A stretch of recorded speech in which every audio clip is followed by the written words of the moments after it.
Görüşürüz. Tamam. Tamam.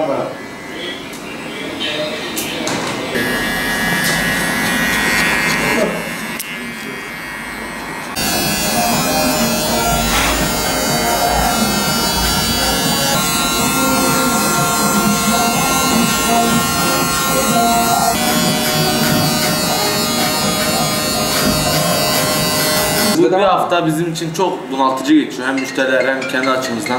Yani nasıl söylesem müşterilerle tartıştığımız günler de oluyor iş yoğunluğundan dolayı. Yani zor, yani ara sıra tartışmalar oluyor, müşteri sıra var diye müşterilerimiz kaçıyor. Yani anlaşılı müşterilerimiz de çok, anlaşısız da çok. İdare ediyoruz ya, şu ailesiyle 2 günde bir değil de. Ya ben çoğu zaten ya %80'li işle karşılamıyor, %20'si karşılamıyorum işte. Fiyatlar bizim için yani bayağı az. Yani nasıl desem, bazıları var, affedersin şu fiyatı veriyor sanki diyor, benden başka kimseyle ilgilenmiyor. Böyle olmaz ki abi, bizde burada ekmek yok yani.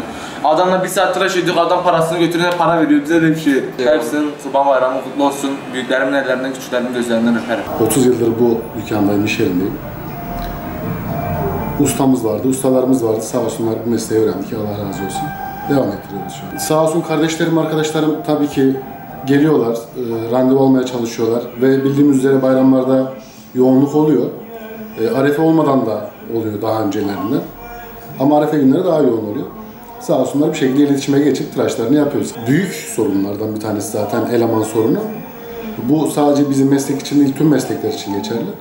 Bizde de şu anda bir sıkıntı var. Kalfaydı çırakta. Yani malumunuz sıkıntı, evet, büyük sıkıntımız çırak. Yani arkadaşlarımız tabii bazıları bu konuyla ilgili müzdaripler, biraz sıkıntı yaşıyorlar ama çok da fazla şey yapan yok ya. Normal yaşıyorlar yani. Şimdiden herkese hayırlı bayramlar diliyorum.